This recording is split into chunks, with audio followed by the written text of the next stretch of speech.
Hello everyone, स्वागत है बच्चों आप सबका आज हमारे इस नए लेक्चर में फंक्शंस के। और जैसा कि बच्चों आप सबको ये बात पता है कि लास्ट लेक्चर में हम कुछ क्वेश्चंस की प्रैक्टिस कर रहे थे फंक्शंस के, और आज के लेक्चर में उसी सिलसिले को हमें आगे बढ़ाना है। आखिरी के जो 2 सवाल थे मैंने आपके लिए होमवर्क में छोड़ा था, एंड आई बिलीव कि आपने उसे अटेम्प्ट किया होगा। अगर मान लीजिए किसी कारणवश आपसे वो सवाल नहीं बना है तो हम बहुत जल्दी से उसे डिस्कस कर लेते हैं और उसके बाद हम आज का लेक्चर अपना स्टार्ट करेंगे। तो बेटा मैं आपके लिए सवाल नोट डाउन कर देता हूं। जो क्वेश्चन था हमारे पास, वो क्वेश्चन था कि हमें डोमेन बताना था। क्वेश्चन था कि हमें डोमेन बताना था, और फंक्शन जो मेरे पास लिखा हुआ था वो था fx is equal to 1 upon bracketed x minus 1, और इसका भी एक मॉड लगा हुआ था, आई होप, या देख लेते हैं, plus bracketed mod of 7 minus x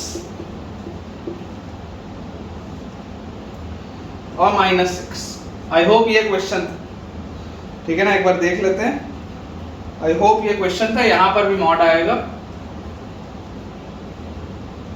mod of x minus 1 और इसका ब्रैकेटेड। ये था original question, bracketed of mod of x minus 1 plus bracketed of mod of 7 minus x minus 6। इसका बच्चों हमें डोमेन बताना है। तो सबसे पहले तो हमें मॉड्यूलस फंक्शन डिफाइन करना पड़ेगा। तो मॉड्यूलस फंक्शन डिफाइन करने का तरीका क्या है कि हमें सबसे पहले हमारे क्रिटिकल पॉइंट्स लिखने पड़ेंगे। क्रिटिकल पॉइंट्स है 1 और 7। क्रिटिकल पॉइंट्स है 1 और 7। तो अगर हम सबसे पहले ये बात करें कि अगर x, मान लीजिए मैं बोलता हूं 1 से छोटा है, अगर x 1 से छोटा है तो ये बात समझ में आती है कि मॉड ऑफ x माइनस 1 क्या होगा। मॉड ऑफ x माइनस 1 जो खुलेगा बच्चों, क्योंकि x आपका 1 से छोटा है तो ये अंदर नेगेटिव चीज हो जाएगी, तो ये 1 माइनस x ओपन होगा। और मॉड ऑफ 7 माइनस x जो है, क्योंकि ये 1 से छोटा है तो मॉड ऑफ 7 माइनस x तो पॉजिटिव ही रहेगा, तो ये 7 माइनस x की तरह ओपन होगा। तो इसे अगर हम सॉल्व करें तो हमारे पास लिखा हुआ है 1 upon bracketed 1 minus x plus bracketed 7 minus x, mod हम हटा चुके हैं, और माइनस 6। और हमने ब्रैकेटेड फंक्शन की एक प्रॉपर्टी बच्चों पढ़ी थी कि अगर इंटीजर उसके साथ लिखा होता है तो हम उसे सेपरेट करके लिख सकते हैं। जैसे bracketed of x plus n integer is equal to bracketed x plus integer, ये आप प्रॉपर्टी पढ़ें।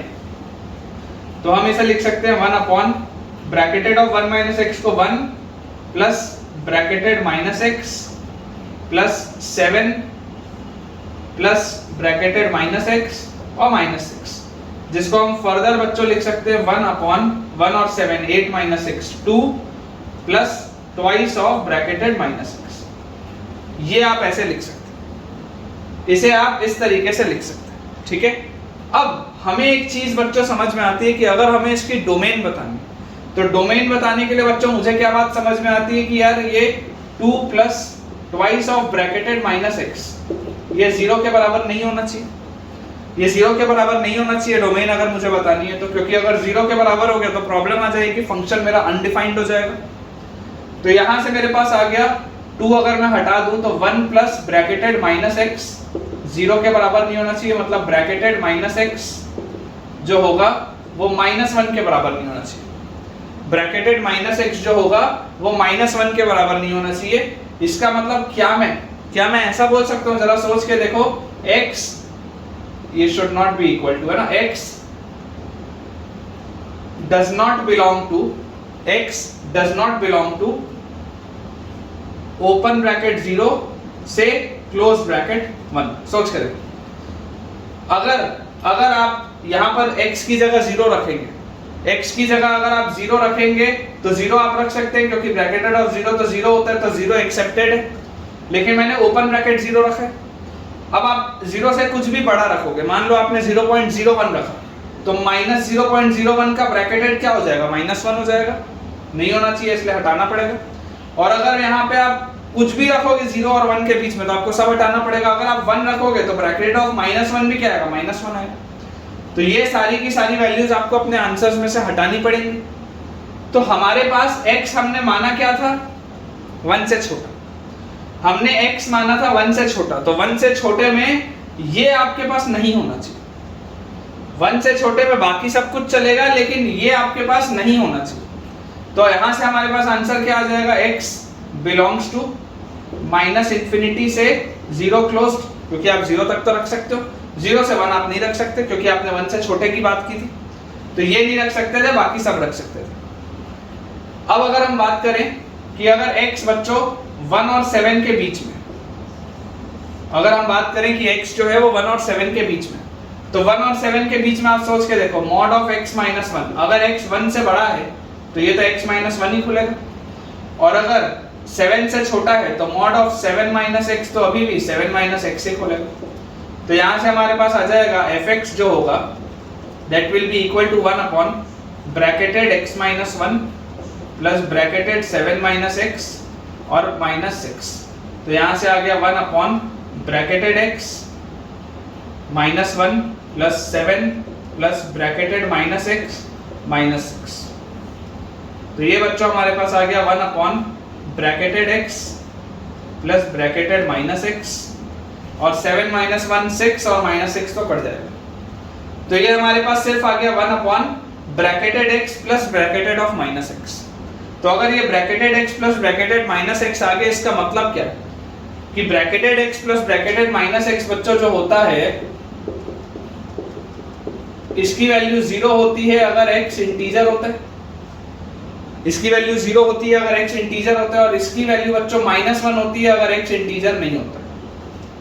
इसकी वैल्यू -1 होती है अगर x इंटीजर नहीं होता है। तो बोलने का मतलब है कि 1 से 7 के बीच में, 1 से 7 के बीच में आप सब कुछ रख सकते हैं, कोई प्रॉब्लम नहीं है, सिवाय इंटीजर्स के।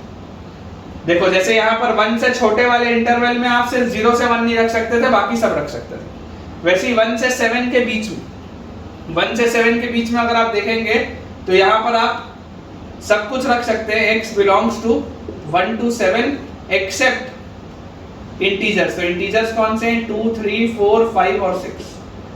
ये आपको बच्चों 5-6 इंटीजर्स हटाने पड़ेंगे अपने आंसर में से, अदरवाइज ये सॉल्व नहीं। और उसके बाद हमारे पास देखो, उसके बाद क्या लिखा हुआ है, इसको अपन थोड़ा ऐसे लाइन बना लेते हैं ताकि आपको समझ में आए कि कहाँ कैलकुलेशन चल रहा है। इसके बाद बच्चों हमारे पास लिखा हुआ है थर्ड वाला condition, if x is greater than 7। Boundary points उसके बाद एक बार अपन रख के देख लेंगे। अगर हम x को 7 से बड़ा रखते हैं तो 7 से बड़ा रखने पे बताओ हमारे पास क्या आ जाएगा। 7 से अगर मैं बड़ा रखूंगा तो मॉड ऑफ x माइनस 1 तो x माइनस 1 खुलेगा, लेकिन मॉड ऑफ 7 माइनस x जो होगा वो x माइनस 7 खुलेगा, क्योंकि 7 से बड़ा। तो यहां से आ जाएगा, आप डायरेक्टली लिख रहा हूं 1 अपॉन ब्रैकेटेड x माइनस 1, फिर x माइनस 7 खुलेगा तो 1 अपॉन ब्रैकेटेड x माइनस 7 और माइनस 6। तो ये आ गया 1 upon twice of bracketed x minus 1 और माइनस 7, माइनस 8 और माइनस 6 माइनस 2। ये मेरे पास आ गया। इसका मतलब twice of bracketed x minus 14 जो होना चाहिए बच्चों वो 0 के बराबर नहीं होना चाहिए, और अगर ये 0 के बराबर नहीं होना चाहिए तो यहां से बताओ मेरे पास क्या आ जाएगा कि ब्रैकेटेड x जो है ये 7 के बराबर नहीं होना चाहिए। और ब्रैकेटेड x अगर बेटा यहाँ पर आ रहा है कि 7 के बराबर नहीं होना चाहिए, इसका मतलब x should not belong to close bracket 7 से open bracket 8 तक। 7 से 8 वो नहीं होना चाहिए, क्योंकि 7 से 8 तक वो कुछ भी होगा तो उसका ब्रैकेटेड 7 आ जाएगा और गड़बड़ हो जाएगी। तो हमारे पास जो फाइनल आंसर हमको आता हुआ दिख रहा है वो आ रहा है कि इसका अगर आपको डोमेन बताना है, आंसर में अगर आपको इसका बच्चों डोमेन बताना है तो डोमेन इसका आना चाहिए, देखो पहले वाले पोर्शन में माइनस इंफिनिटी से 0, माइनस इंफिनिटी से 0 आप कुछ भी रख सकते हैं, कोई दिक्कत नहीं है। और उसके बाद 0 से 1 आप नहीं रख सकते, 1 से 7 में आपको जो रखना आप रख सकते हैं, यूनियन 1 से 7, और इसमें से आपको कौन कौन से पॉइंट्स हटाने हैं, तो 2 3 4 5 और 6 आपको ये हटाने। और उसके बाद आखिरी में आपके पास आ जाएगा 7 से 8 नहीं हो सकता, मतलब 8 से बड़ा कुछ भी चलेगा, मतलब यूनियन क्लोज ब्रैकेट 8 से इनफिनिटी। ये आपके पास आंसर होना चाहिए, ये आपके पास बच्चों आंसर होना चाहिए। और इसमें भी अगर मैं एक बार क्रिटिकल पॉइंट्स पे बोलूं कि चलो एक बार 1 और 7 पर रख के देख लेते हैं, तो मान लो अगर आप x इक्वल टू 1 रखते हो तो 1 रखोगे तो 1 माइनस 1 ये तो 0 हो जाएगा। यहाँ पर अगर आप 1 रखोगे तो 7 माइनस 1 6 का ग्रेटेस्ट इंटीजर 6 माइनस 6 0 आ जाएगा। टोटल 1/0 आ जाएगा, ये तो अनडिफाइंड हो जाएगा। तो आप x की वैल्यू 1 नहीं रख सकते, आप देख लो मेरे आंसर में 1 है भी नहीं। 7 की अगर हम बात करें तो 7 में देखो 1/7 - 1 6, 7 - 7 0, 6 - 6 ये भी 0 आ जाएगा, अनडिफाइंड हो जाएगा। तो आपके आंसर में 7 भी नहीं होना चाहिए, आप देख लीजिए इसमें 7 भी नहीं। तो हमारे हिसाब से तो बच्चों हमारा आंसर निकल के आ चुका है डोमेन का। काफी बढ़िया सवाल था जिसमें मॉड्यूलस और ग्रेटेस्ट इंटीजर का यूज आया है। एक बार हम इसका आंसर बहुत क्विकली चेक कर लेते हैं ताकि हमें भी क्लियर हो जाए। तो हमारे पास आंसर है बच्चों, इसमें जो दिया हुआ है ऑल रियल नंबर्स एक्सेप्ट 0 से 1, 7 से 8 और 2 3 4 5 6। तो ऑल रियल नंबर्स एक्सेप्ट 0 से 1, ठीक है, 0 से 1 वाला हमने हटाया हुआ है पॉइंट। 7 से 8 भी हटाया हुआ है, तो हाँ बहुत बिल्कुल सही बात है, देखो 7 से 8 भी हमने हटाया हुआ है। और उसके बाद 2 3 4 5 6 भी हटाया हुआ है। जो इसने आंसर लिखा हुआ है मैं आपको वो भी फॉर्मेट लिख देता हूँ, हालांकि हमने जो लिखा है वो भी बिल्कुल सही है। इसने लिखा हुआ है all real numbers accept open bracket 0 से क्लोज ब्रैकेट 1। देख लो ओपन ब्रैकेट 0 से क्लोज ब्रैकेट 1 इसने हटा दिया। फिर उसने हटाया है क्लोज ब्रैकेट 7 से ओपन ब्रैकेट 8, जो हमने भी लिखा है क्लोज ब्रैकेट 7 से ओपन ब्रैकेट 8। और उसने फाइनली हटाया है 2 3 4 5 6, ये वाले पॉइंट्स देखो हमने भी हटाए, ठीक है। तो हमारा बेटा आंसर बिल्कुल सही है। आई होप आपको ये सवाल बढ़िया लगा होगा। और इस तरीके का अब हम अगला जो सवाल हमने और एक छोड़ा था होमवर्क के लिए उसे भी अपन अटेम्प्ट करते हैं। सो बच्चों अपने पास जो अगला आखिरी जो सवाल उस दिन बच गया था डोमेन का, जो 5th वाला सवाल था, उसमें हमको डोमेन बताना था fx = log ऑफ, और log के आगे अपने पास लिखा है √- cos x + हाफ। ये अपने पास सवाल है, ठीक है। अपने को बच्चों इसका डोमेन बताना है। अब अगर अपने को इसका डोमेन बताना है तो बहुत सीधी सी ये बात है कि log के आगे √ लगाए। √ तो हमेशा ही पॉजिटिव होता है, तो कोई प्रॉब्लम की बात ही नहीं है। बस √ कभी 0 नहीं होना चाहिए। और अंदर जो लिखा हुआ है √ के अंदर जो चीज लिखी हुई है उसको पॉजिटिव होना पड़ेगा, तभी आपका √ डिफाइंड होगा। क्योंकि सोच के देखो, अगर √ के अंदर लिखी हुई चीज गलती से भी 0 के बराबर हो गई तो log अनडिफाइंड हो जाएगा। √ तो डिफाइंड है लेकिन log अनडिफाइंड हो जाएगा। और अगर √ के अंदर वाली चीज नेगेटिव हो गई तब भी प्रॉब्लम है। तो ये पूरा सवाल इज इक्विवेलेंट टू कि √ के अंदर वाली चीज शुड बी पॉजिटिव, मतलब कि -cos x + हाफ। ये जो -cos x + हाफ लिखा है, दिस शुड बी पॉजिटिव। सिर्फ आपको इतना इंश्योर करना है कि ये पॉजिटिव रहे, तो आपका सब कुछ सही। इसका मतलब cos x + हाफ <0 होना चाहिए, क्योंकि आगे नेगेटिव साइन था, बैलेंस कर दिया। इसका मतलब cos x का वैल्यू -हाफ से छोटा होना चाहिए। cos x का वैल्यू -हाफ से छोटा होना चाहिए। हम एक बार बहुत क्विकली हम एक बार इसका ग्राफ बना के देखते हैं कि इसका ग्राफ होता कैसे है। अगर हम cos के ग्राफ की बात करें तो cos का ग्राफ कुछ इस तरीके का होता है। अगर हमको यहाँ पर भी इसको ट्रेस करना हो तो हम इस तरीके से कुछ ट्रेस कर सकते हैं कि कुछ इस तरीके का cos x का ग्राफ होता है, जहां पर ये 0 है, ये π/2 है, ये वाला पॉइंट π है, ये वाला पॉइंट 3π/2 है और ये वाला पॉइंट 2π। ठीक है। यहां पर अगर बच्चों हम देखेंगे cos x बोला जा रहा है -हाफ से छोटा। -हाफ वाली ये डॉटेड लाइन देखो जो मैं बना रहा हूं, ये वाली dotted line is y = -half. इससे छोटा बोल रहा है, मतलब कि वो ऐसे वाले हिस्से की बात कर रहा है, ये वाले हिस्से, वो ये वाले हिस्से की बात कर रहा है। -हाफ से छोटा होना चाहिए। वो ये वाले हिस्से की बात कर रहा है, देखो ये वाले -हाफ से छोटा होना चाहिए। तो आप कोई भी एक इंटरवल लिख लो। जैसे मान लो अगर हम इसी की बात करें, तो हमें पता है ये -हाफ वाली जो वैल्यू है ये कितने में आएगी। तो अगर आप यहाँ पर देखोगे तो आपने ऑलरेडी क्लास 11th में ये बात पढ़ी है कि cos of 90 + theta, cos of 90 + theta second quadrant में क्या होता है, -sin थीटा होता है। मतलब यहाँ पे आपको थीटा कितना आ जाएगा, 30 डिग्री आ जाएगा। क्योंकि आपको sin 30 हाफ होता है, आपको माइनस हाफ लेके आना है, तो आपके पास cos ये कितना हो जाएगा 120 डिग्री हो जाएगा। ये वाला एंगल कितना आएगा 120 डिग्री आएगा। 120 डिग्री को आप क्या बोल सकते हो 2π/3 बोल सकते हो। 120 डिग्री को आप क्या बोल सकते हैं बच्चों 2π/3 बोल सकते हैं। और उसके बाद ये वाला जो है तो हमें पता है cos पाई प्लस थीटा या पाई माइनस थीटा लिख लो, एक ही बात, cos pi minus theta is equal to minus cos theta होता है, क्योंकि ये भी सेकंड क्वाड्रेंट में cos of pi minus theta is equal to minus cos theta second quadrant में। और यहां से मुझे पता है कि अगर हाफ लेके आना है तो ये तो cos 60 डिग्री हाफ होता है, मतलब यहाँ पर थीटा हमारे पास कितना आ जाएगा 60 डिग्री के हिसाब से π/3 60 डिग्री के हिसाब से। तो यहाँ पर देखो क्या आ जाएगा cos ऑफ पाई माइनस π/3। एक सेकंड, हमको यहाँ पे पाई प्लस के ले लेना है, तो अपन यहाँ पाई प्लस ले लेते हैं, क्योंकि ये वाला एंगल पाई से बड़ा है ना, तो पाई प्लस थीटा भी माइनस cos थीटा होता है, तो अगेन थीटा तो π/3 ही आएगा, तो cos ऑफ पाई प्लस π/3 हो जाएगा, मतलब कि 4π/3 ठीक है। ये दो एंगल पे ये माइनस हाफ आ रहा है, मतलब कि अगर cos x माइनस हाफ से छोटा होना चाहिए तो x कहां से कहां मूव कर रहा है। अगर मैं इतने से इंटरवल में देखूं, अगर cos x माइनस हाफ से छोटा चाहिए तो x बच्चों मूव कर रहा है 2π/3 से 4π/3। x मूव कर रहा है 2π/3 से 4π/3। तो अगर मुझे इसका जनरल डोमेन देखना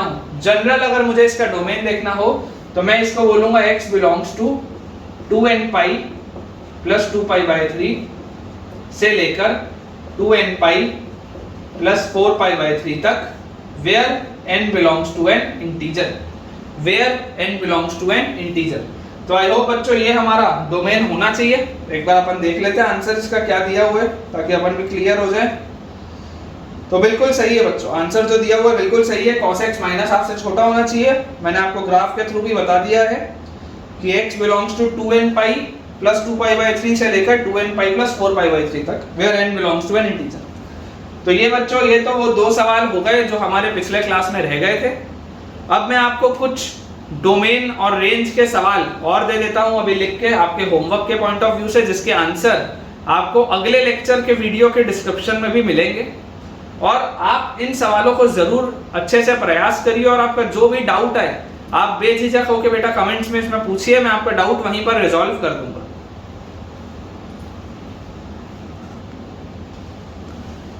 तो बच्चों जैसा आप देख सकते हैं कि कुछ होमवर्क के क्वेश्चंस आपके लिए मैंने लिख के रखे हुए हैं।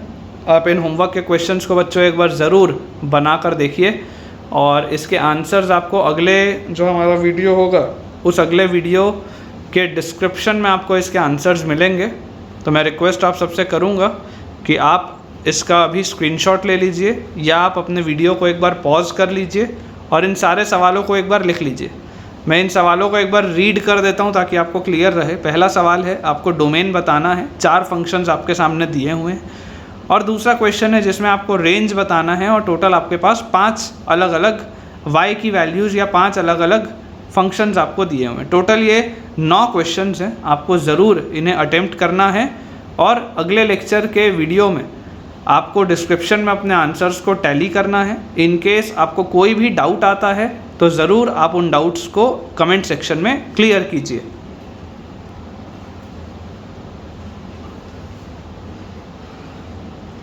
तो बच्चों उन 2 सवालों के बाद और होमवर्क के क्वेश्चंस के बाद अपन कुछ सवालों का सिलसिला आगे बढ़ाते हैं। मैं आपके सामने एक क्वेश्चन लिखता हूँ, आप प्रयास कीजिएगा वीडियो को पॉज करके। बन जाए तो बहुत अच्छी बात है, नहीं तो सॉल्यूशन तो है ही आपके पास। सवाल है, if y is equal to 2 times of bracketed x plus 3 and y is equal to 3 times of bracketed x minus 2 plus 5, तो आपको बताना है कि bracketed of x plus y का वैल्यू क्या हो। बहुत सरल सा सवाल है, जहां पर ये जो ब्रैकेटेड x है, this bracketed function is greatest integer function, ये आपको सवाल में दिया हुआ। ये हमारे पास बच्चों क्वेश्चन। तो अगर आप चाहें तो आप वीडियो को पॉज कर सकते हैं, अदरवाइज देख भी सकते हैं, कोई दिक्कत नहीं। तो हमारे पास हमने ऑलरेडी ये चीज पढ़ी हुई है कि ब्रैकेटेड एक्स को ओपन कैसे किया जाता है। तो आपको यहां से इस बात को देख के समझ में आ रहा होगा कि इसको हम लिख सकते हैं 3 times of bracketed x minus 2 और प्लस 5।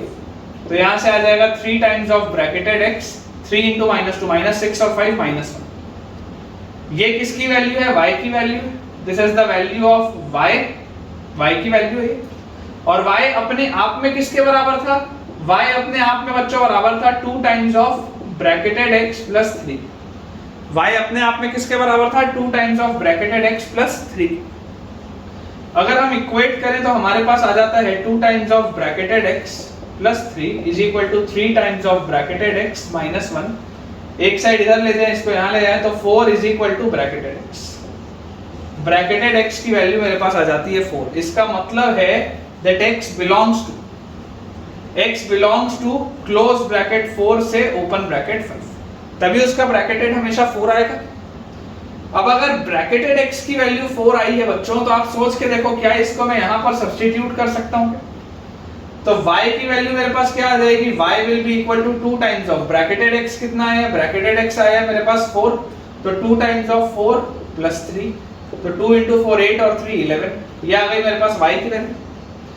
y 11 आ गया और ब्रैकेटेड x की वैल्यू है मेरे पास 4। तो bracketed x plus y, bracketed x plus y कितना हो जाना चाहिए? ये हो जाना चाहिए बच्चों, this is as good as, देखो x आपका है, आप ऐसे समझो 5 से छोटा और 4 या उससे बड़ा, y आपका है 11। तो अगर मान लो मैं 11 ऐड कर दूं हर जगह, तो 4 plus 11 less than equal to x plus y, क्योंकि y की वैल्यू 11 थी, और 5 प्लस 11 आ जाएगा आपके पास 16।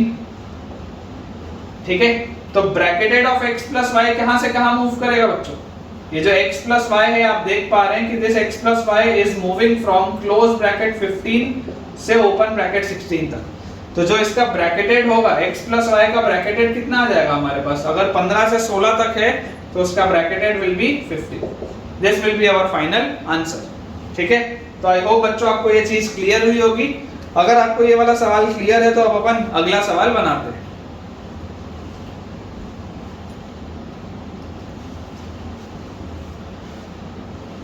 तो बच्चों बढ़िया एक अगला सवाल हमारे सामने लिखा हुआ है। सवाल बोलता है ब्रैकेटेड ऑफ हाफ प्लस 1/1000 से लेकर ब्रैकेटेड ऑफ हाफ प्लस 2946/1000, इसकी वैल्यू आपको इवैल्यूएट करनी है। इवैल्यूएट का सवाल है, मतलब एक बढ़िया सा आंसर है। अब हमें बच्चों जो चीज पता है, हमें कौन सी चीज पता है? हमें ये चीज पता है बच्चों कि ब्रैकेटेड का आंसर हमेशा एक इंटीजर होता है। वो इंटीजर कोई भी इंटीजर हो सकता है, चाहे नेगेटिव हो, चाहे पॉजिटिव हो, चाहे जीरो हो, लेकिन ब्रैकेटेड का आंसर हमेशा एक इंटीजर होता है। तो ये बात 100% श्योर है कि इस सवाल का आंसर जो भी होगा it will be N integer only, not a fraction, not a decimal, but N integer. तो यहां पर अगर हम देखें तो देखो ब्रैकेटेड ऑफ हाफ तो क्या हो जाएगा? 0 हो जाएगा। हाफ प्लस 1/1000 भी क्या हो जाएगा? 0 हो जाएगा। अब ये 1/1000 वाली सीरीज कहां तक लिखी हुई है? जैसे देखो 1/1000 वाले के बाद हाफ प्लस 2/1000 होगा, उसके बाद हाफ प्लस 3/1000 होगा। ऐसा करते करते करते करते कहां तक होगा? आप इमेजिन करो, एक टर्म आएगा हाफ प्लस 499/1000, फिर आएगा हाफ प्लस 500/1000। ये बात तो समझ में आ रही? उसके बाद ये सीरीज चलते जाएगी चलते जाएगी चलते जाएगी, कहां तक? हाफ प्लस, यहां पर आप बताओ क्या आना चाहिए? एक कोई टर्म आएगा 1499/1000, फिर आएगा, ऐसा मैं क्यों लिख रहा हूं अभी आपको समझ में आएगा, 1500/1000, फिर ये सीरीज चलते रहेगी। एक टर्म आएगा हाफ प्लस 2499/1000, हाफ प्लस 2500/1000, और लास्ट में ये सीरीज आएगी हमारे पास हाफ प्लस 2946/1000। इस तरीके से बहुत सारे इसमें नंबर्स लिखे हुए। बेसिकली इस सीरीज में टोटल नंबर ऑफ टर्म्स, अगर आपसे कोई पूछे कि बताओ इसमें टोटल नंबर ऑफ टर्म्स कितने हैं, तो आप बोलोगे कि सर 1 से लेकर 2946 तक तो 2946 टर्म्स हैं, और एक पहले और है, तो टोटल नंबर ऑफ टर्म्स तो इसमें 2947 है टोटल नंबर ऑफ टर्म्स। मैं आपको ये बोलूंगा बच्चों ध्यान से देखो, ये 0 था, ये 0 था, ये भी 0 होगा, ये भी 0 होगा, ये सब 0 होंगे। लेकिन जब ये सीरीज बढ़ते बढ़ते बढ़ते बढ़ते आएगी तो आप जरा सोच के देखो, हाफ क्या होता है, हाफ क्या होता है, हाफ होता है 0.5, और ये जो 499/1000 है ये क्या होगा 0.499। तो जरा सोच के देखो 0.5 और 0.499 कितना होगा 0.999। इसका भी ब्रैकेटेड, यहां तक का सबका ब्रैकेटेड, इतने सारे टर्म्स, मतलब कि ये 499 टर्म्स और जो पहला वाला टर्म था वो 500 टर्म। ये जो शुरू के 500 टर्म्स है, ये बच्चों शुरू के 500 टर्म्स का ब्रैकेटेड क्या आ रहा है 0 आ रहा है। लेकिन उसके बाद देखो हाफ तो होता है 0.5 और उसके बाद 500/1000 भी क्या होता है 0.5। तो 0.5 और 0.5 तो क्या हो गया 1, और 1 का ब्रैकेटेड क्या होता है 1, मतलब इधर तो आंसर क्या मिल गया 1 मिल गया। और यही 1 कहां तक मिलता जाएगा, सोचो अगर ये 1 से शुरुआत हुई तो इसके बाद जितने भी टर्म्स होंगे 500, 1/1000, 500, 2/1000, सबका ब्रैकेटेड आपको 1 मिलता जाएगा। और ये 1 आपकी ये जो सीरीज है 1, ये 1 वाली सीरीज कहां तक चलते रहेगी 1499 तक। क्यों? क्योंकि ये हाफ तो 0.5 है और उसके साथ ये जो 1499/1000 है ये है 1.499। तो 1.499 है और उसमें 0.5 ऐड किया तो 1.999, उसका भी ब्रैकेटेड क्या होगा 1 होगा। तो यहां तक मेरे पास टोटल नंबर ऑफ टर्म्स देखो कितने हुए, 500 से लेकर 1499 तक, 500 से लेकर 1499 तक, ये हो गए बच्चों आपके पास टोटल 1000 टर्म्स। आप सोच के देख सकते हैं, आपने sequence and series class 11th में पढ़ी है, अगर आपने नहीं पढ़ी है तो आप JEE 2024 की प्लेलिस्ट को रेफर कर सकते हैं, उसमें देर सवेर ये वाला लेक्चर आएगा। तो ये 1000 टर्म्स तक तो 1 हो गया। उसके बाद यहां पर देखो 1500/1000 क्या होता है 1.5, 1.5 और 0.5 क्या होता है 2, 2 का ब्रैकेटेड क्या आएगा 2। तो ये अब जो है ये 2 लिखा होगा कहां तक, यहां तक। क्यों? क्योंकि ये तो 0.5 है और ये है 2.499, तो ये दोनों का सम क्या होगा 2.999। यहां तक का पूरा ब्रैकेटेड क्या होगा 2 होगा। तो ये 2 भी कितनी बार लिखा होगा 1500 से लेके 2499 तक, ये भी 1000 बार लिखा हुआ है। और उसके बाद 3 अगर हम देखें तो देखो ये हाफ तो 0.5 है और 2500/1000 क्या होता है 2.5, तो 2.5 और 0.5 कितना आ जाएगा 3, और ये 3 कहां तक लिखा होगा 2946 तक। भैया ये भी तो वही आएगा, देखो 2.946 और ये है 0.5, इसका भी तो ब्रैकेटेड 3 ही आएगा। तो ये कितनी बार लिखा होगा तो 2500 से लेकर 2946 तक, 2500 से लेकर 2946 तक। थोड़ा अपना सीक्वेंस एंड सीरीज का दिमाग लगाओ, 2500 से लेकर 2946 तक बच्चों आ जाएंगे 447 टर्म्स, 447 टर्म्स। आप थोड़ा सा अपना दिमाग लगा के देखिए 447 टर्म्स, क्योंकि 2501 से 2946 तक 446 टर्म्स होते हैं और 2500 वाला जो टर्म है वो 447 टर्म होता है। ये आ जाएगा। तो अगर मैं सबका सम करूं तो 1 अगर 1000 टाइम्स है तो इसका तो सम हो गया 1000, 2 अगर 1000 टाइम्स है तो इसका सम हो गया 2000, और 3 अगर 447 टाइम्स है तो इसका जो 3 into 447 कितना आएगा 3 into 7 21, 1 कैरी 2, 3 4s are 12 और 2 14, 4 कैरी 1, 3 4s are 12 और 1 30।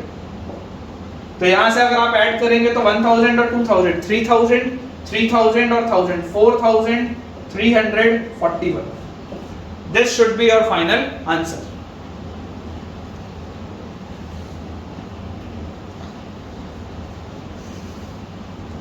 तो बच्चों अगला सवाल हमारे पास है, एक और बढ़िया सा सवाल है हमारे पास, उसमें लिखा है सॉल्व द इक्वेशन। आपको सॉल्व करना है, मैं इक्वेशन आपके लिए लिख देता हूं। Mod of 2x - 1 is equal to 3 times of bracketed x plus 2 times of fractional x। ये सवाल, ठीक है, ये बच्चों हमारे पास सवाल दिया हुआ है और इसे हमें सॉल्व करना। अब इसको अगर हम बेटा देखें, इसको अगर हम ट्राई करें कि इसको हम सॉल्व कैसे करें, तो सबसे पहली जो बात हमें समझनी होती है वो क्या होती है कि सबसे पहले तो मॉड्यूलस को डिफाइन करना पड़ेगा। अगर हमें मॉड्यूलस को डिफाइन करना है तो हमें ये पता है कि यार 2x माइनस 1 जीरो कहाँ पर हो रहा है, क्रिटिकल पॉइंट निकालने के लिए तो ये हो रहा है x इक्वल टू हाफ पे, x इक्वल टू हाफ पे, मतलब कि x अगर हाफ से बड़ा हुआ, x अगर हाफ से बड़ा हुआ तो मॉड्यूलस मेरा खुलेगा 2x माइनस 1 और यहाँ पर आएगा 3 times of bracketed x plus 2 times of fractional part of x, ये आ जाएगा मेरे पास। अब अगर बच्चों मुझे इसको सॉल्व करना है, अगर बच्चों मुझे इसको सॉल्व करना है तो मैं इसको कैसे सॉल्व कर सकता हूँ? क्या आप ऐसा सोचो, क्या हम ऐसा लिख सकते हैं क्या कि ये जो x है, क्योंकि मुझे पूरे को ही ब्रैकेटेड और फ्रैक्शनल के टर्म्स में लिखना पड़ेगा तभी सॉल्व होगा, अदरवाइज प्रॉब्लम आएगी। मैं आपको बता रहा हूँ कैसे अप्रोच है ऐसे सवाल के। आप सोच के देखो, क्या मैं x को bracketed x plus fractional part of x लिख सकता हूँ क्या? ये तो हमने पढ़ा है, ये तो हमने पढ़ा है कि bracketed x plus fractional part of x आप लिख सकते हैं x को, and this is equal to 3 times of bracketed x plus 2 times of fractional x, ठीक है ना। जिन बच्चों को भी डाउट हो, जिन बच्चों को भी डाउट हो कि सर आपने ये कैसे लिखी, जिन बच्चों को भी डाउट हो आपने ये कैसे लिखी है, आप बेटा याद करिए, हमने फ्रैक्शनल पार्ट ऑफ x में पढ़ा था, फ्रैक्शनल पार्ट ऑफ x होता है x माइनस ब्रैकेटेड x, कि अगर आप x में से उसका इंटीग्रल पार्ट हटा दे तो फ्रैक्शनल पार्ट बचेगा। या आप ऐसे सोच सकते हैं कि x जो होता है उसमें दो पार्ट होते हैं, इंटीग्रल पार्ट और फ्रैक्शनल पार्ट। इंटीग्रल पार्ट को ब्रैकेटेड बोलते हैं, फ्रैक्शनल पार्ट को ये वाला बोलते हैं। तो वहां से मैंने ये लिखा है। तो यहां से देखिए मेरे पास आ गया बच्चों 2 times of bracketed x plus 2 times of fractional part of x minus 1 is equal to 3 times of bracketed x plus 2 times of fractional part of x। अब बहुत बढ़िया सी बात क्या होती है दिख रही है कि यार ये 2 times of fractional part of x तो कट जाएगा दोनों साइड। तो यहां से हमारे पास बच्चों ब्रैकेटेड x की वैल्यू क्या आ गई, -1 आ गई। देख लो ध्यान से, ब्रैकेटेड x की वैल्यू क्या आ गई, -1। और अगर ब्रैकेटेड x की वैल्यू -1 आ गई, इसका मतलब x क्या होगा, x belongs to close bracket -1 से ओपन ब्रैकेट 0। 0 और -1 के बीच में होगा तभी तो उसका ब्रैकेटेड -1 आएगा, ठीक है। लेकिन मैंने x तो क्या माना था, मैंने x माना था हाफ से बड़ा, मैंने x माना था हाफ से बड़ा और मुझे x मिल क्या रहा है, -1 से 0। तो ये तो यार रिजेक्ट हो गया, नो सॉल्यूशन। इस केस में तो कोई भी सॉल्यूशन नहीं मिला। अब अगर मान लो मैं बोलता हूं कि यार x को हाफ से छोटा लेके देखो, हाफ भी लेके देखें, हाफ से छोटा लेके देखो, तो अगर आपने x को बेटा हाफ से छोटा लिया तो हाफ से छोटा लेने पर आप देखो क्या आ जाएगा आपके पास, मॉड्यूलस अलग तरीके से खुलेगा। जो 2x माइनस 1 खुला है वो 1 माइनस 2x खुलेगा, और उधर लिखा हुआ है 3 times of bracketed x plus 2 times of fractional part of x। तो यहां से मेरे पास आ गया 1 माइनस 2 टाइम्स ऑफ, इस x को दोबारा ब्रैकेटेड प्लस फ्रैक्शनल लिख देते हैं सॉल्व करने के लिए। तो 3 times of bracketed x plus 2 times of fractional part of x। Approach है बेटा, इस तरीके के सवालों को सॉल्व करने के लिए अप्रोच है। आपको एक दिमाग में बच्चों थॉट आना चाहिए कि यार x को आप जब भी मर्जी चाहें इससे रिप्लेस कर सकते हैं, एक थॉट आना चाहिए माइंड में। अगर हम इसे सॉल्व करें तो हमारे पास आएगा 1 minus 2 times of bracketed x plus minus 2 times of fractional part of x is equal to 3 times of bracketed x plus 2 times of fractional part of x, ठीक है। तो यहां से बच्चों अगर आप सॉल्व करेंगे इसे तो आपके पास आएगा 1 is equal to 5 times of bracketed x plus 4 times of fractional part of x, या इसको मैं रीअरेंज करके लिख सकता हूं 1 minus 5 times of bracketed x divided by 4 is equal to fractional part of x। सोच के देखो, रीअरेंज किया 1 minus 5 times of bracketed x by 4 is equal to fractional part of x। अगर हम इसे आगे सॉल्व करें तो हमारे पास देखो फ्रैक्शनल पार्ट ऑफ x जो होता है बच्चों, फ्रैक्शनल पार्ट ऑफ x क्या होता है, 0 से 1 के बीच में होता है हमेशा। Fractional part of x is always between 0 and 1, it can be 0 also. तो यहां से मैं बोल सकता हूं कि यार 1 minus 5 times of bracketed x by 4 जो होगा वो 1 से तो छोटा होगा लेकिन 0 या उससे बड़ा होगा। 1 minus 5 times of bracketed x by 4 जो होगा वो 0 से तो बड़ा होगा लेकिन 1 से छोटा होगा। 4 से मल्टीप्लाई अगर कर दें तो 0 less than equal to 1 minus 5 times of bracketed x less than 4। 4 से मल्टीप्लाई किया, 1 अगर सब्ट्रैक्ट कर दूं सब जगह से तो -1 minus 5 times of bracketed x और 1 सब्ट्रैक्ट किया तो 3। अगर मान लो मैं इसको -1 से मल्टीप्लाई कर दूं तो यहाँ आ जाएगा -3 5 टाइम्स ऑफ ब्रैकेटेड x और -1 से मल्टीप्लाई किया हूं तो यहाँ आ जाएगा 1। आपने पढ़ा ही है इनइक्वालिटी में कैसे होता है। 5 से अगर डिवाइड कर दे तो -3/5 less than equal to bracketed x less than equal to less than 1, ये आ जाएगा आपको। अब ब्रैकेटेड x जो है, ब्रैकेटेड x का वैल्यू क्या आ रहा है -3/5 से 1/5 के बीच में। आप जरा बच्चों सोच के देखो, सोच के आप ये मुझे बताओ कि यार ब्रैकेटेड x तो क्या होता है। ब्रैकेटेड x तो इंटीजर होता है, और अगर बच्चों ब्रैकेटेड x इंटीजर होता है तो -3/5 और 1/5 के बीच में कितने इंटीजर हैं? -3/5 और 1/5 के बीच में तो केवल एक इंटीजर है जो 0 है। इसका मतलब ये बात 100% श्योर हो गई कि यार ब्रैकेटेड x तो 0 होगा, ब्रैकेटेड x का वैल्यू तो 0 होगा। और अगर ब्रैकेटेड x का वैल्यू 0 होगा तो x क्या होगा? 0 क्लोज से 1 ओपन। अगर ब्रैकेटेड x का वैल्यू 0 है तो x क्या आएगा? x आएगा बच्चों 0 क्लोज से 1 ओपन। तो यहां से आप देख सकते हैं कि अगर हमारे पास ये सवाल था और अगर हमें इसमें x का वैल्यू निकालना था तो देखो हमने x क्या माना था, फाइनली एक बार देखते हैं। अपन ने इसको सॉल्व किया था, हमें इसमें x का वैल्यू बताना था। हमने यहाँ पर x को जब हाफ से बड़ा लिया तो हमारा सॉल्व नहीं हुआ, जब हमने हाफ से छोटा लिया तो हमारे पास ये वाला आ गया रीजन, हाफ से छोटा लेने पे हमारे पास ये वाला रीजन आ गया। अब हाफ से अगर हम बोल रहे हैं कि x को हाफ से छोटा होना है तो x मेरे पास क्या आ रहा है? x मेरे पास आ रहा है 0 क्लोज से 1 ओपन। तो इसका मतलब क्या आ जाएगा? x बिलोंग्स टू 0 क्लोज से हाफ ओपन, क्योंकि हमने हाफ से छोटा लिया। हमने हाफ से छोटा लिया इसलिए देखो ये जो 0 से 1 के बीच में मेरा सेट आ रहा था ये 0 से 1 में ना होके क्या हो जाएगा? 0 क्लोज से हाफ ओपन, क्योंकि आपने हाफ से छोटा लिया। तो इसमें बेटा हमको एक बात इसमें हमको और ये ध्यान देनी है कि हमारे पास ये आ गया है कि x क्या है 0 और हाफ के बीच में।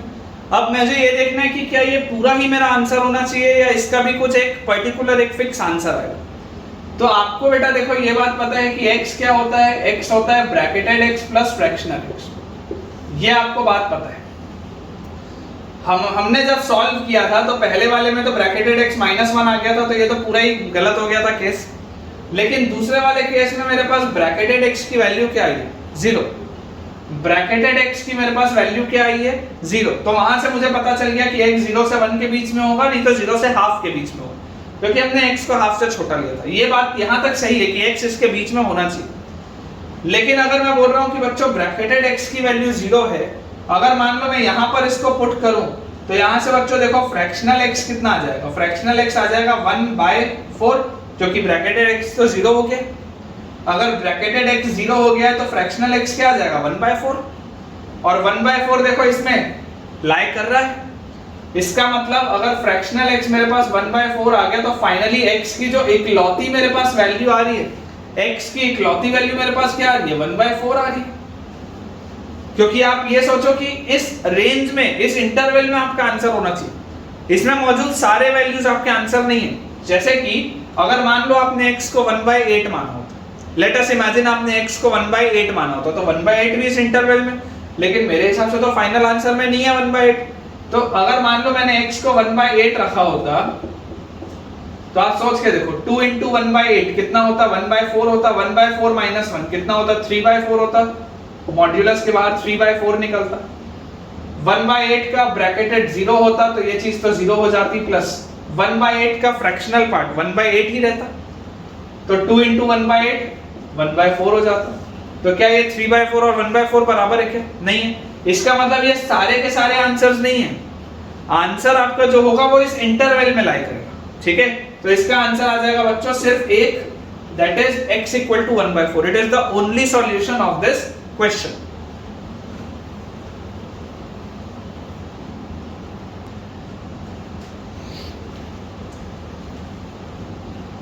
तो बच्चों अगला जो टॉपिक हमारे सामने लिखा हुआ है वो है इक्वल और आइडेंटिकल फंक्शंस। दो फंक्शंस को इक्वल या आइडेंटिकल कब कहा जाता है? इक्वल या आइडेंटिकल दो फंक्शंस को हम कब कह सकते हैं? तो two functions are said to be equal if they have the same domain and if they have the same range. बोलने का मतलब ये है बच्चों कि अगर मेरे पास कोई दो फंक्शन ऐसे हैं जिसका डोमेन भी सेम है और जिसका रेंज भी सेम है, या आप इसको ऐसा बोल सकते हैं कि ऐसे कोई दो फंक्शन जिनका ग्राफ हूबहू सेम हो, जिनका ग्राफ बिल्कुल सेम हो, जिसका डोमेन और रेंज दोनों सेम है, दोनों फंक्शंस का डोमेन भी सेम है, दोनों फंक्शंस का रेंज भी सेम, वैसे फंक्शंस को हम कहते हैं इक्वल फंक्शंस या आइडेंटिकल फंक्शंस। जैसे कि मान लीजिए मैं आपको बच्चों एक एग्जांपल लूं कि fx है 1/x एंड gx है x/x²। मान लीजिए ये सवाल है। अब जब मैं सिर्फ इस सवाल को देखता हूं तो मुझे ये बात तो समझ में आती है कि यार इसका डोमेन तो बहुत सीधी सी बात है कि सारे रियल नंबर्स एक्सेप्ट 0 होगा। ये बात बिल्कुल समझ में आती है कि आप इसके डोमेन में तो कभी भी 0 रख ही नहीं सकते, एकदम क्लियर सी बात। और इसका रेंज भी हमें समझ में आता है बच्चों की इसका रेंज जो होगा वो ऑल रियल नंबर्स एक्सेप्ट 0 होगा, क्योंकि ये पूरी की पूरी चीज कभी भी 0 तो हो ही नहीं सकती। x को आप इंफिनिटी कर नहीं सकते, आप x को इंफिनिटी की तरफ लेके जाओगे तो वो 0 की तरफ जाएगा। इसका जो ग्राफ भी होता है बच्चों 1/x का जो ग्राफ भी होता है वो कुछ इस तरीके का होता है। हो सकता है आपने क्लास 11 में पढ़ा होगा, अगर नहीं पढ़ा होगा तो आपने जरूर आज जाके इसको डेस्मॉस में प्लॉट करके देखना है। आप गूगल में सर्च करिएगा डेस्मॉस और आप उसमें प्लॉट करिएगा y = 1/x का ग्राफ, इस तरीके का आपके पास ग्राफ निकल कर आएगा। बोलने का सेंस क्या है कि x जब पॉजिटिव होगा, जब x पॉजिटिव होगा तो y भी पॉजिटिव होगा, देख लो y भी पॉजिटिव। जब x नेगेटिव होगा तो y भी नेगेटिव होगा, देख लो y भी नेगेटिव। आप x को कभी भी 0 नहीं रख सकते, इसलिए देख लो 0 की तरफ कभी भी x नहीं है। जब आप x को 0 करोगे, जब आप x को 0 की तरफ लेके जाओगे तो y इंफिनिटी की तरफ जाएगा। जब वो पॉजिटिव 0 की तरफ होगा तो पॉजिटिव इंफिनिटी की तरफ जाएगा। जब वो नेगेटिव साइड में 0 की तरफ होगा तो वो नेगेटिव इंफिनिटी की तरफ जाएगा। और अगर मान लो मैं बात करता हूं gx = x/x², मान लो बच्चों मैं बात करता हूं gx = x/x² की, तो इसको भी तो आप ध्यान से सोचो कि क्योंकि आपको पता है कि यार x तो कभी भी 0 हो ही नहीं सकता, x तो कभी भी 0 हो ही नहीं सकता क्योंकि मेरा सवाल ही अनडिफाइंड हो जाएगा। तो बेसिकली ये भी तो यही लिखा हुआ है, एक ही तो बात है। देखो मैं इसको आपको प्लॉट भी बच्चों करके दिखाता हूँ। जितने भी बच्चों को डेस्मॉस में प्लॉट करने में थोड़ा भी प्रॉब्लम होता है, मैं आपको एक बार करके दिखाता हूँ, उससे आपको अच्छे से समझ में आएगा। आप गूगल में बच्चों जब डेस्मॉस खोलेंगे तो इस तरीके का कुछ निकल के आएगा हमारे पास। इसके ग्राफिंग कैलकुलेटर को हम जैसे ही ओपन करेंगे और हम प्लॉट करने की कोशिश करेंगे y = 1/x, तो y = 1/x बच्चों जब आप जैसे ही आप प्लॉट करोगे तो आप देख सकते हैं कि इस तरीके का ग्राफ, इस तरीके का बच्चों आप देख सकते हैं, आपको क्लियर होगा, इस तरीके का ग्राफ निकल कर आएगा। जिसको थोड़ा भी इसको बच्चों डिटेल में देखना हो आप बिल्कुल अपने घर में प्लॉट उसको करके देखिए। आप गूगल सर्च करिए, मोबाइल में आप अपने देखिए, आपको दिखेगा।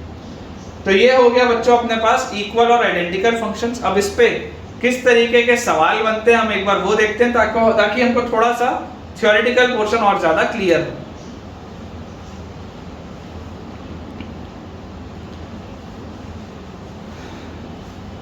तो बच्चों देखिए हमारे पास एक सवाल लिखा हुआ है कि find the domain of x, find the domain of x for which the function fx एक फंक्शन हमें दिया हुआ है ln x² एंड gx एक फंक्शन दिया हुआ है 2ln x। आपको डोमेन बताना है ताकि ये दोनों फंक्शंस आइडेंटिकल, ये दोनों फंक्शंस आइडेंटिकल हों, उसके लिए क्या इसका डोमेन होना चाहिए। तो हमें बच्चों देखो क्या चीज पता है, हमें ये चीज पता है कि अगर 2 ln x लिखा हुआ है तो x तो 100% पॉजिटिव होगा। अगर 2 ln x लिखा हुआ है तो x तो 100% पॉजिटिव होगा, x तो कभी भी नेगेटिव भी नहीं हो सकता, जीरो के बराबर भी नहीं हो सकता। मतलब कि डोमेन gx का डोमेन क्या हो जाएगा, x belongs to open bracket 0 से इंफिनिटी, ये हो जाएगा gx का डोमेन। लेकिन अगर हम fx की बात करें तो ln x स्क्वायर में तो देखो आप x को नेगेटिव भी रख सकते हो, पॉजिटिव भी रख सकते हो, आप जीरो नहीं रख सकते, ये बात मैं मानता हूं। आप x की जगह जीरो नहीं रख सकते, ये बात मैं मानता हूं, लेकिन आप नेगेटिव पॉजिटिव दोनों रख सकते हो। या इसी को हम सिंप्लीफाई करके ऐसा भी लिख सकते हैं कि fx is equal to 2 times of ln mod x। पढ़ के आए हैं हम लॉगरिथम की प्रॉपर्टी, ये 2 आगे आएगा तो यहाँ पे मॉड लग जाएगा क्योंकि इवन पावर है, ये पढ़ा हुआ है हमने। तो उस लॉजिक से भी आप समझ सकते हो कि मॉड x में तो आप x को पॉजिटिव नेगेटिव दोनों ही रख सकते हैं, क्योंकि मॉड तो हमेशा ही पॉजिटिव बन के खुलेगा, बस मैं जीरो नहीं रख सकता। लेकिन अगर मैं चाहता हूं कि ये दोनों चीजें आइडेंटिकल हो, if I want this function and this function to be identical, तो उसका डोमेन क्या होना चाहिए बच्चों, उसका डोमेन सिर्फ और सिर्फ पॉजिटिव होना चाहिए। क्योंकि इसमें जरूर मैं दोनों को रख सकता हूं, लेकिन मैं इसमें दोनों को नहीं रख सकता। So for these two functions to be identical, मेरा जो ये x है it must be from 0 to infinity only, it can not be negative, क्योंकि नेगेटिव के लिए इसको तो चलेगा लेकिन इसको नहीं चलेगा। अगर दोनों को इक्वल होना है या दोनों को अगर आइडेंटिकल होना है तो x को सिर्फ और सिर्फ पॉजिटिव ही होना पड़ेगा, x नेगेटिव नहीं हो सकता। तो इसका आंसर आ जाएगा find the domain of x for which the functions are identical, तो उसका डोमेन होगा ओपन ब्रैकेट 0 से ओपन ब्रैकेट इंफिनिटी।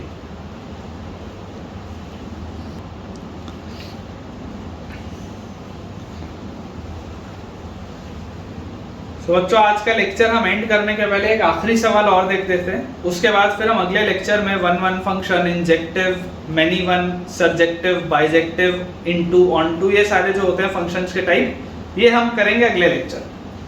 तो आज का लेक्चर समाप्त करने के पहले एक आखिरी सवाल आपके सामने लिखा है, which of the following functions are identical. मैंने आपको 5 अलग अलग कॉम्बिनेशंस लिखकर दिए हैं और आपको इसमें यह बताना है कि इनमें कौन कौन से कॉम्बिनेशंस आइडेंटिकल हैं और कौन कौन से नहीं, अगर हैं तो क्यों हैं और अगर नहीं हैं तो क्यों नहीं। तो देखिए पहले सवाल में बच्चों हमारे सामने लिखा हुआ है fx is equal to cosec x और gx is equal to sine x। ठीक है, ये हमारे पास सवाल है। अब अगर हम fx के डोमेन की बात करें, अगर हम बात करें डोमेन ऑफ fx, तो हमें पता है कि अगर कोसेक फंक्शन है तो कोसेक फंक्शन हमेशा आपके पास मल्टीपल ऑफ पाई में, इंटीग्रल मल्टीपल ऑफ पाई में अनडिफाइंड होता है, क्योंकि साइन ऑफ n पाई क्या होता है, हमने बेटा ट्रिग्नोमेट्रिक इक्वेशंस में क्लास 11th में पढ़ा है कि साइन ऑफ n पाई तो जीरो होता है। मतलब कि cosec of integral multiple of pi हमेशा क्या होता है, जीरो होता है, उस पर वो अनडिफाइंड होता है कोसेक, क्योंकि साइन उसमें जीरो होता है तो कोसेक अनडिफाइंड होता है। तो इसका डोमेन तो क्या आ जाएगा, all real numbers accept n पाई। n पाई वाला कोई भी इंटरवल आपके पास नहीं आएगा, कोई भी नहीं आएगा आपके पास पॉइंट। और रेंज तो कोसेक का क्या होता है, कोसेक का रेंज होता है आपके पास -∞ से -1 क्लोज यूनियन 1 क्लोज से इंफिनिटी। और अगर हम gx की बात करें, अगर हम gx की बात करें तो gx में भी आप देख सकते हैं 1/sin x लिखा है। अगर ये बच्चों 1/sin x लिखा हुआ है तो इसमें भी आपको दिखाई दे रहा है कि अगर मुझे gx को डिफाइन करवाना है तो sin x कभी भी जीरो नहीं हो सकता, क्योंकि अगर sin x जीरो हुआ तो मेरा gx अनडिफाइंड हो जाएगा। तो क्योंकि sin x कभी भी जीरो नहीं हो सकता तो इसका भी डोमेन तो क्या आएगा, all real numbers except integral multiple of pi. सारे ही रियल नंबर में से मुझे इंटीग्रल मल्टीपल ऑफ पाई हटाने पड़ेंगे, तो डोमेन तो सेम हो गया। और अगर डोमेन सेम हो गया तो ऑटोमेटिकली मैं 1/sin x को कोसेक x लिख सकता हूं। तो ये भी कोसेक x है, ये भी कोसेक x है। तो पहला वाला जो है, पहला वाला तो आइडेंटिकल हो गया, पहला वाला फंक्शन तो आइडेंटिकल हो गया। तो बच्चों अगर हम दूसरे वाले की बात करें तो दूसरे वाले में देखो क्या लिखा है, fx is equal to tan x और gx is equal to 1/cot x। कई बार देख के लगता है कि यार सारे ही आइडेंटिकल हैं, सब तो सेम ही बात लिखी, लेकिन इसको तो आप बहुत इजीली सोच सकते हो। कैसे आप बहुत इजीली सोच सकते हो? देखो ऊपर वाले में तो बात सही थी कि ये डिनोमिनेटर में लिखा था तो यहाँ पर आप n पाई नहीं रख सकते थे, लेकिन यहाँ पर आप देखो पहले वाले में tan x अगर है तो क्या मैं x इक्वल टू 0 रख सकता हूँ क्या? सोच के देखो, मैं x इक्वल टू अगर 0 रखूं तो fx तो डिफाइंड है, fx तो डिफाइंड है x इक्वल टू 0 में, इसको तो कोई प्रॉब्लम नहीं। लेकिन अगर मैं gx की बात करूं तो क्या gx डिफाइंड है क्या x इक्वल टू 0 में? x इक्वल टू 0 अगर मैं रखूंगा तो cot 0 मतलब cos 0 by sin 0, cos 0 by sin 0 करोगे तो ये 1 बाय 0 का फॉर्म ले लेगा, ये इंफिनिटी का फॉर्म ले लेगा। cot की वैल्यू अगर आप 0 पे बच्चों निकालोगे तो ये इंफिनिटी का फॉर्म ले लेगा। क्या ये इंफिनिटी का फॉर्म ले सकता है क्या? ये तो आपके पास डिफाइंड था, ये तो एग्जैक्ट 0 के बराबर आ रहा था, लेकिन ये तो टुवर्ड्स इंफिनिटी जा रहा है। ये वाला आपका जो cot है बेटा ये तो अनडिफाइंड हो गया ना, ये जो cot है ये तो अनडिफाइंड हो गया। तो बेसिकली gx आपका अनडिफाइंड है। x की वैल्यू 0 रखने पर tan 0 तो 0 आ जाएगा, लेकिन x की वैल्यू 0 रखने पर cot 0 तो अनडिफाइंड हो जाएगा, cot 0 तो इंफिनिटी की तरफ चला जाएगा। ठीक है ना? तो ये इसलिए दोनों फंक्शंस, क्योंकि x इक्वल टू 0 आप रख ही नहीं सकते, डोमेन दोनों का सेम है ही नहीं, क्योंकि इसमें क्लियरली दिख रहा है डोमेन क्योंकि दोनों का सेम है ही नहीं, इसकी वजह से ये तो आइडेंटिकल फंक्शंस नहीं, they are not identical functions. वैसे अगर आप सोचते, कोई बच्चा बोलता है कि सर पहले वाले में भी 0 का देखो रख के, तो आप बेटा देखो आप यहाँ पर भी 0 नहीं रख सकते, क्योंकि sin 0 जैसे आप 0 करोगे तो ये नॉट डिफाइंड हो जाएगा। और कोसेक के भी आप आगे 0 नहीं रख सकते, क्योंकि कोसेक का भी अगर आपको ग्राफ याद होगा तो कोसेक का भी ग्राफ 0 पे क्या होता है? अनडिफाइंड होता है। तो दोनों ही अनडिफाइंड थे, लेकिन यहाँ पर ये एक डिफाइंड है और ये अनडिफाइंड है, इस वजह से ये क्या है? Not identical. क्यों? क्योंकि x इक्वल टू 0 पे तो प्रॉब्लम हो जा रहा है। वैसे ही अगर मैं मान लो fx is equal to ln e raise to the power x बोलूं और gx is equal to e raise to the power ln x बोलूं, तो आप यहाँ पर देख सकते हो बेटा कि यहाँ पर x यहाँ पर एक्सपोनेंट में पहले वाला जो fx है, पहले वाले fx में आप x को पॉजिटिव भी ले सकते हो, आप x को नेगेटिव भी ले सकते हो, कोई प्रॉब्लम नहीं। लेकिन दूसरे वाले में x कहाँ लगा हुआ है? log के आगे। दूसरे वाले में x कहाँ लगा हुआ है? log के आगे। तो अगर ये log के आगे लगा हुआ है तो यहाँ पर तो x को सिर्फ पॉजिटिव होना पड़ेगा। अगर आपने यहाँ पर x को नेगेटिव किया तो प्रॉब्लम हो जाएगी। यहाँ पर आप x को नेगेटिव नहीं कर सकते, इसलिए ये वाला भी फंक्शन नॉट आइडेंटिकल। ये दोनों आइडेंटिकल फंक्शंस है ही नहीं। क्यों? क्योंकि डोमेन अलग अलग है। अगर हम चौथे वाले सवाल की बात करें तो fx is equal to under root of 1 minus cos 2x by 2 और gx is equal to sin x। देख के बच्चों देखो, आपने ये चीज ट्रिग्नोमेट्री में पढ़ी है कि under root of 1 minus cos 2x by 2 जो लिखा हुआ है ये basically under root of sin square x लिखा है। 1 माइनस cos 2x by 2 जो होता है वो sin स्क्वायर x होता है, जिसको कि आप मॉड ऑफ sin x भी बोल सकते हैं, क्योंकि रूट से निकल रहा है स्क्वायर। लेकिन gx क्या है? gx है sin x। तो डोमेन तो सेम है, डोमेन तो सेम है, डोमेन में प्रॉब्लम नहीं है, प्रॉब्लम रेंज में। प्रॉब्लम डोमेन का नहीं है, प्रॉब्लम रेंज का है। क्यों? क्योंकि gx का जो रेंज होगा, gx का रेंज तो -1 से 1 होगा, सब ले सकते हैं, लेकिन fx का जो रेंज होगा वो तो 0 से 1 होगा। इधर डोमेन तो सेम है लेकिन रेंज अलग अलग है। ये क्योंकि एक रूट में से निकल रहा है तो रेंज तो इसका हमेशा ही greater than equal to 0 and less than equal to 1 होगा, लेकिन ये -1 से 1 होगा। तो क्योंकि दोनों का रेंज अलग अलग है इस वजह से ये भी आइडेंटिकल नहीं। This is also not an identical function. Last वाला अगर हम देखें fx is equal to 1 by mod x है और gx is equal to root over x raise to the power -2। तो इसको तो बेटा आप बिल्कुल ऐसा लिख सकते हो कि root over 1 by x square, और root over 1 by x square को आप बिल्कुल 1 बाय mod x लिख सकते हैं, कोई प्रॉब्लम नहीं, क्योंकि यहाँ पर भी वो अनडिफाइंड होगा 0 पे, यहाँ पर भी अनडिफाइंड होगा। तो इसमें तो दोनों का डोमेन भी सेम है, दोनों का रेंज भी सेम है, क्योंकि सेम ही फंक्शन लिखा हुआ, तो इसमें तो कोई भी प्रॉब्लम नहीं। तो फिफ्थ वाला इज एन आइडेंटिकल फंक्शन। सिर्फ पहला और पांचवा वाला आइडेंटिकल है बच्चों, बाकी सेकंड, थर्ड, फोर्थ तीनों के तीनों आइडेंटिकल नहीं।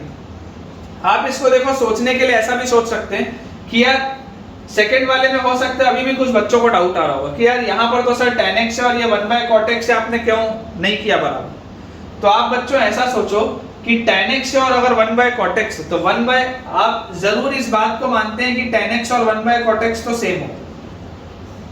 ये बात बिल्कुल सही है, इसमें कोई बात गलती नहीं है कि हम पढ़ते हुए आए कि tan का रेसिप्रोकल cot होता है, बिल्कुल सही बात है। लेकिन बच्चों ये उन वैल्यूज में होता है जिन वैल्यूज में आपका tan और cot डिफाइंड हो। जहां डिफाइंड नहीं होगा वहां प्रॉब्लम हो जाएगी। ये बात बिल्कुल सही है कि हम बोलते हैं 1 by 0 को इंफिनिटी, या हम 1 by इंफिनिटी को बोलते हैं टुवर्ड 0, लेकिन ये 1 by इंफिनिटी जो 0 की तरफ जाता है और ये जो एग्जैक्ट 0 होता है, दोनों में अंतर है। ये आप लिमिट्स में पढ़ेंगे। 0 की तरफ जाना और एग्जैक्ट 0 होने में अंतर होती है बात। जैसे आप जब x इक्वल टू 0 रखोगे तो x इक्वल टू 0 रखते ही ये एग्जैक्ट 0 हो जाएगा, क्योंकि tan ऑफ 0 0 होता है। मुझे उसका ग्राफ याद है tan x का, कि tan x का ग्राफ ऐसा होता है, -π/2 में अनडिफाइंड, π/2 में अनडिफाइंड, और 0 पे ये 0 से ऐसा कटता हुआ जाता है। तो ये बात बिल्कुल सही है tan x का। लेकिन अगर आप 0 रखोगे cot की जगह पे तो cot 0 क्या होता है? cot 0 होता है बच्चों cos 0 अपॉन sin 0। तो cos 0 होता है 1, sin 0 होता है 0। 1 by 0 जो होता है वो इनफाइनाइट का फॉर्म होता है।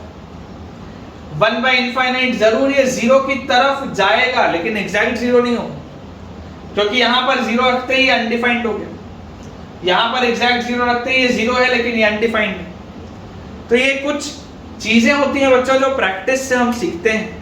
आई होप आपको आज का लेक्चर ठीक से समझ में आया होगा। अगर आपको कोई भी डाउट है तो आप जरूर पूछ सकते हैं बच्चों, और अगले लेक्चर में हम फंक्शंस को अपना आगे बढ़ाएंगे। अभी कुछ लेक्चर्स हमारे फंक्शंस में और लगने वाले हैं। तो आई होप आपको मैंने आज जो होमवर्क दिया आप उसे भी अच्छे से करके आएंगे, और आपके जितने भी डाउट्स होंगे बच्चों आप बेझिझक होके कमेंट्स में पूछिए, और अपने आंसर्स को भी आप टैली कर सकते हैं अगले वीडियो के डिस्क्रिप्शन में। तो टिल देन, थैंक यू।